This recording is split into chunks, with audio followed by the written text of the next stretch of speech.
আসসালামু আলাইকুম ওরহমতুল্লাহ। প্রিয় দর্শক মণ্ডলী, আশা করি আল্লাহর রহমতে আপনারা সবাই ভালো আছেন এবং আপনাদের নেক দোয়ায় আল্লাহর রহমতে আমিও ভালো আছি।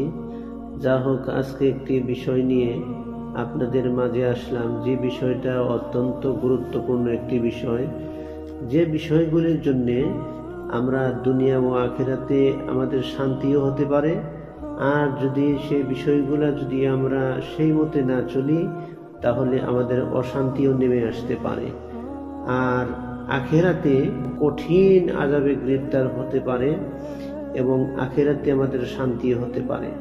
যদি নিয়মগুলা মেনে চলি, আল্লাহ রাব্বুল আলামিন আমাদের যেভাবে দায়িত্ব কর্তব্য দিয়ে দুনিয়ার মধ্যে প্রেরণ করেছেন ওইভাবে যদি আমরা চলি তাহলে আখিরাতে আমাদের জন্য পুরস্কৃত আল্লাহ পাক করবেন এবং জান্নাত দান করবেন। কিন্তু যদি সেটা না করি তাহলে আমাদের পরিণতি কি হবে সেই বিষয় নিয়ে আজকে আলোচনা আরম্ভ করতেছি। তো ইনশাআল্লাহ সবাই গুরুত্ব সহকারে ভিডিওটি ফার্স্ট থেকে লাস্ট পর্যন্ত শেষ পর্যন্ত আপনারা দেখবেন এবং শুনবেন। তো আশা করি বুঝতে পারছেন। তো বিষয়টি হলো এই যে আপনারা সবাই জানেন, বিষয়টি কিন্তু সবাই জানেন, কিন্তু আমি মাত্র আপনাদেরকে স্মরণ করে দিচ্ছি। প্রিয় বন্ধুরা, আল্লাহ রাব্বুল আলামিন আমাদেরকে সৃষ্টি করেছেন একজন রক্ষক বানিয়ে দুনিয়ার মধ্যে কি করেছেন, প্রেরণ করেছেন। আমরা একজন গার্জেন, একজন রাখল, একজন রক্ষক। আল্লাহ রাব্বুল আলামিন আমাদের কাছে কিছু দায়িত্ব দিয়ে দায়িত্ব অর্পণ করে দুনিয়ার মধ্যে প্রেরণ করেছেন। আর আমরা এই বস্তুগুলা, এই আমানতগুলা যদি আমরা ঠিকভাবে যদি পরিচালনা করতে পারি তাহলে তো আমাদের দুনিয়াতেও শান্তি, আখিরাতেও কি আল্লাহ পাক আমাদেরকে জান্নাত দিবেন। দায়িত্ব হলো, কোনো ব্যক্তি হয়তো কোনো দেশের রক্ষক অর্থাৎ রাষ্ট্র প্রধান, কোনো ব্যক্তি হয়তো রাজ্য স্টেটের অর্থাৎ মুখ্যমন্ত্রী। প্রিয় দর্শক মণ্ডলী, এইভাবে আস্তে আস্তে নিম্ন পর্যায়ে একজন নিজের বাড়ির প্রধান। কিয়ামতের দিন আল্লাহ রাব্বুল আলামিন আমাদের সবাইকে প্রশ্ন করবেন, হে বান্দা, তোমাদেরকে দুনিয়াতে পাঠানো হয়েছিল একজন রক্ষক হিসেবে অর্থাৎ ন্যায় বিচারক হিসেবে। তাদেরকে সঠিকভাবে পরিচালনা করার ক্ষেত্রে আল্লাহ রাব্বুল আলামিন আমাদেরকে বিচার কাঠে দাঁড় করাবেন এবং জিজ্ঞাসা করবেন যে আমরা ঠিকভাবে এই দায়িত্বগুলা পালন করছি কিনা, করেছিলাম কিনা সেটা প্রশ্ন করবেন এবং সেটি আমরা কতটুকু দায়িত্ব পালন করেছি। আর সেদিন এক পাও আগাতে দিবেন না, এক পাও সামনে অগ্রসর হতে দিবেন না। তো প্রিয় দর্শক, সেদিন আমাদের কি উপায় হবে? ভাই, আপনাদেরকে জানিয়ে রাখি, সেই দিন আমাদের কোনো উপায় থাকবে না। আমাদের যে দায়িত্ব দেওয়া হয়েছে সেই দায়িত্ব যদি আমরা ভালোভাবে আদায় না করি আমাদেরকে সেদিন জাহান্নামে যেতে হবে। প্রিয় দর্শক, আমরা জাহান্নামের আগুন সহ্য করতে পারবো না।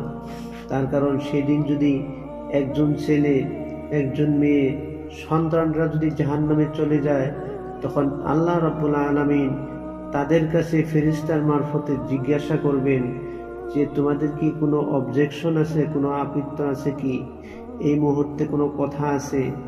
তখন তারা বলবে যে হ্যাঁ, আমাদের তো কথা আছে। দুনিয়ার ব্যাপারে যখন মানুষকে ফাঁসি দেওয়া হয় আর তখন তাদের কাছ থেকে লাস্ট মুহূর্তে কিংবা যদি আশা থাকে তাহলে তারা বলে বা বলার জন্য কি করে সুযোগ দেয়। তো ওরকমভাবে যখন মানুষ জাহান্নামে যাবে তখন আল্লাহ রাব্বুল আলামিন ফেরেশতার মারফতে তাকে জিজ্ঞাসা করবেন যে এই মুহূর্তে তোমার কোনো কিছু বলার মতো আছে কি? তখন তারা বলবে, হে রব্বুল আলামিন, আমাদেরকে কাদের কাছে দেওয়া হয়েছিল আমানত স্বরূপ? যারা লিডার ছিল, যারা পিতামাতা ছিল, সমাজের গার্জেন ছিল, আর তারা যদি আমাদেরকে সৎ পথে পরিচালিত করত আমরা জাহান্নামীমুখী হতাম না।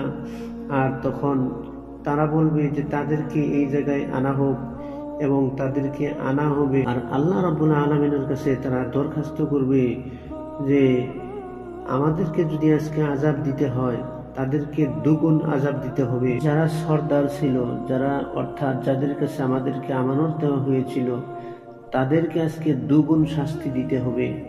আল্লাহ রাব্বুল আলামিন কোরআন শরীফের মধ্যে ঘোষণা করছেন যে তারা সেদিন বলবে যে কোথায় সেই সর্দার, কোথায় সেই মা বাবা যাদের কাছে আমাদেরকে আমানত দেওয়া হয়েছিল, তাদেরকে ডাকা হোক। আর তারা যখন ডাকবে, তাদেরকে যখন ডাকা হবে, তখন তাদেরকে দেখে এমন রাগান্বিত হবে যে আমাদেরকে যদি আজকে শাস্তি দিতে হয়, এদেরকে দ্বিগুণ শাস্তি দিতে হবে। আর তখন তাদেরকে বুকের মধ্যে লাথি মেরে সেই গার্জেনগুলাকে, সেই অভিভাবকগুলাকে, সেই রক্ষকগুলাকে জাহান্নামে ঢুকাই দিয়ে তারপরে নিজেরা জাহান্নামে যাবে। তো ভাই, চিন্তা করেছেন যে ছেলে মেয়ের জন্য, যে সন্তানের জন্য আমরা কতই না কিছু করি, আমাদের সমস্ত কিছু বিলীন হয়ে যায়, যেগুলা আমরা স্বপ্ন দেখি যে ছেলে মেয়েদেরকে নিয়ে, আর যে ছেলে মেয়েদেরকে এত মহব্বত করি, সে রোজার দিন আসলে যদি দুই একটা রোজা করে, দুই একটা রোজা রাখার পরে আমরা বলি যে বাবা রোজা রাখিও না, তুমি তো একদম ক্ষীণ হয়ে যাচ্ছ, কাবু হয়ে যাচ্ছ, তোমার শরীরটা কেমন যেন শুকাইয়া যাইতেছে, তুমি রোজা রাখিও না।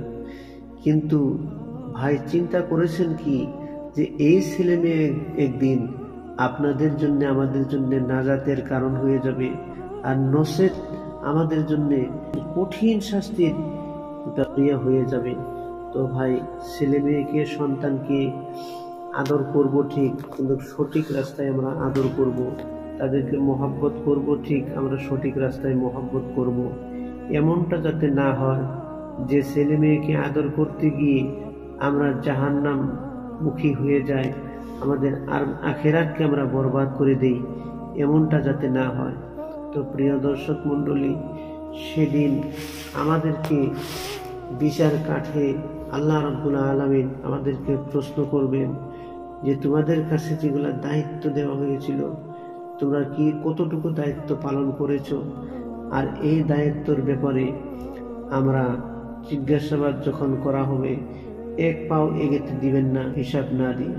তো প্রিয় দর্শক, রাত্রির বেলায়, গভীর রাত্রে একটু চিন্তা করি যে আমাদের করণীয় কি ছিল, আর আমরা করতেছি কি, আর ছেলে মেয়েদেরকে কোন রাস্তায় পরিচালিত করা লাগছিল, করতে লাগছিল, কিন্তু আমরা কোন রাস্তায় পরিচালিত করতেছি। ভাই, সঠিক সরল পথে যদি আমরা না যাই, আমরা যদি আল্লাহ রাব্বুল আলামিনের দেওয়া দায়িত্বগুলি সুন্দর সঠিকভাবে যদি পালন করি, তাহলে আল্লাহ রাব্বুল আলামিন সেদিন আমাদেরকে পুরস্কৃত করবেন, সম্মানিত করবেন। কাউকে হয়তো নূরের তাজ পরায়ে, হুর গিলমান দিয়ে আল্লাহ পাক সেদিন দায়িত্ব সুন্দরভাবে পালন করনেওয়ালাদেরকে জান্নাতে দাখিল করবেন। সুবহানাল্লাহ। যে জান্নাতের নিচ দিয়া 4টি নহর প্রবাহিত হইতেছে। প্রিয় দর্শক, আপনাদেরকে আরো জানিয়ে রাখি যে সেই দিন সব থেকে মজার ব্যাপারটা হবে যে আল্লাহ রাব্বুল আলামিনকে আমরা স্বচক্ষে দেখতে পারবো। প্রিয় দর্শক মণ্ডলী, আমাদের এইসব কথা সেই দিন কতই না ভালো লাগবে ভাই, সেই দিন কতই না মজার ব্যাপার হবে যে যেদিন আল্লাহ রাব্বুল আলামিন স্বয়ং আমাদের সঙ্গে দেখা করবে। আসুন, আমাদেরকে যে দায়িত্ব দিয়ে দুনিয়ার মধ্যে প্রেরণ করা হয়েছে, আমাদের যেভাবে রক্ষক বানিয়ে দুনিয়ার মধ্যে প্রেরণ করা হয়েছে, আমরা সেইভাবে ঠিকভাবে সন্তানের গুরুত্বগুলা, সন্তানের দায়িত্বগুলা, সন্তানের করণীয়গুলা আমরা সঠিকভাবে তাদেরকে বোঝাই, আর সঠিকভাবে বুঝাই তাদেরকে এমন একটা রাস্তায় উঠিয়ে দেই যে রাস্তায় ইহদিনাস সিরাতাল মুস্তাকিম, এই যে রাস্তায় চললে আল্লাহ এবং আল্লাহর রসুলের আনুগত্য করা হবে এবং কিয়ামতের দিন আমাদের জন্য নাজাতের জরিয়া হবে। আসুন ভাই, আমরা সেই রাস্তায় চলি। তো প্রিয় দর্শক মণ্ডলী, আপনারা বুঝতেই পারছেন যে যদি আমাদের শরীরে কোনো একটা কাঁটা বিঁধে বা অন্য কোনো জায়গায় ব্যথা করে, সারা পৃথিবীর মানুষ আসলেও কিন্তু কেউই কিঞ্চিত পরিমাণও তারা কি করে না, অংশ নেয় না। আর আমার ব্যথা আমারই ভোগ করতে হয়। তো আমি দুনিয়াতে আসি, আমার সঙ্গে কেউই যাবে না, কোনো মানুষ যাবে না, কোনো ধন সম্পদ যাবে না, শুধুমাত্র আমার সঙ্গে যাবে আমল। তো আমাদের সঙ্গে যদি আমলটা যায়, তাহলে আমরা সব থেকে দুনিয়াতে আমলকেই বেশি মহব্বত করতে হবে, আমলকেই বেশি প্রাধান্য দিতে হবে।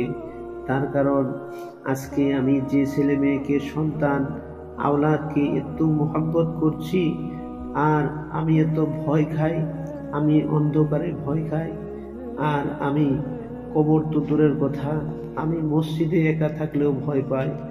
আর আমি যখন মৃত্যু হয়ে যাব, সেই ভয় পাওয়া মানুষটা কি করে তারা অন্ধকার একটা কবরে রেখে তারা বাড়ির দিকে চলে আসবে। আর তারা এরকমভাবে মাটি দেওয়ার পরে অল্প সময়ও আপনার জন্য অপেক্ষা করবে না, চাহে সন্তান হোক, চাহে আওলাদ হোক। তারা বলবে যে এখন তো মুনকির নেকির আসবে, সওয়াল জবাব হবে, এখন আর কবরের পাশে থাকা যাবে না। এইভাবে তারা বাসায় চলে যাবে, বাড়িতে চলে যাবে, দুই একদিন আপনার কথা মনে করবে, তারপরে সব ভুলে যাবে ভাই। তো তখন আপনার একা থাকতে হবে কবরে, আমার একা থাকতে হবে কবরে। তো তখন যদি আমরা আমল না নিয়ে কবরে চলে যাই, আমাদের আর কোনো উপায় থাকবে না ভাই। সেই দিন যখন জিজ্ঞাসা করবে, তখন আমরা কি উত্তর দিব? যখন আল্লাহ রাব্বুল আলামিনের ফেরেশতারা যখন জিজ্ঞেস করবে, মান রাব্বুকা, মান দীনুকা, মান নাবিয়ুকা, এই তিনটে সওয়াল করবে, আমরা তখন কি উত্তর দিব ভাই? আমরা তো দুনিয়াতে আল্লাহকেও চিনতে পারিনি, রসুলকেও চিনতে পারিনি, এবং দিন আমাদের কি, ধর্ম কি, এ বিষয়ে আমরা অজ্ঞ, আমরা কিছুই জানি না। তো আমরা তখন এই কবর থেকে যদি তার সওয়ালের জবাব যদি আমরা সঠিকভাবে দিতে না পারি, তাহলে আমাদের কবর থেকে আযাব শুরু হয়ে যাবে। কবরে জাহান্নামের একটা হাওয়া, কবরে জাহান্নাম থেকে একটা দরজা খুলে দেওয়া হবে। অনন্তকাল তারা চিৎকার করতে থাকবে, কিন্তু তারা বলবে যে আল্লাহ আমাদেরকে আবার দুনিয়াতে পাঠাও, সব কিছু বাদ দিয়ে, সব কিছু ছেড়ে দিয়ে আমরা আখিরাতের কাজ করব। আল্লাহ রাব্বুল আলামিন বলবেন, হে বান্দা, তোমাদেরকে সময় দেওয়া হয়েছিল 60, 70, 80, 90 বছর সময় দেওয়া হয়েছিল, আর সেই সময়ে যদি করতে পারো নাই, তোমাদেরকে আর দুনিয়াতে যাইতে দেওয়া হবে না। তোমরা এইভাবে আযাব ভোগ করতে হবে। তখন কিয়ামত পর্যন্ত এইভাবে তাদের আযাব হইতে থাকবে। আর যারা সওয়ালের জবাব দিতে পারবে, তাদের কতই না শান্তি, কতই না ভালো লাগবে যে জান্নাত থেকে একটি দরজা কবরের দিকে প্রবাহিত করে দেওয়া হবে, অর্থাৎ জান্নাতের হাওয়া কবরে প্রবেশ করবে, তারা আরামসে ঘুমাবে, আর কিয়ামত পর্যন্ত তারা ওইভাবে শান্তিময় ঘুম তাদের হবে। কিয়ামতের দিন যখন সিংহায় ফুঁক দিবে ইসরাফিল আলাইহিস সালাম, তখন তারা আর বলবে যে আমাদের ঘুম, আমরা এত সুন্দর ঘুম আসছিলাম, আমাদের ঘুম কে ভাঙলো। এরকমভাবে তারা কিয়ামতের দিকে, হাসরের মাঠের দিকে রওনা হবে।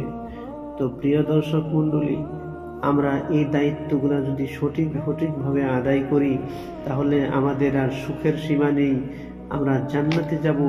আল্লাহ রাব্বুল আলামিন আমাদেরকে পুরস্কৃত করে, আমাদেরকে সম্মানিত করে, আমাদেরকে সেদিন জান্নাত দান করবেন।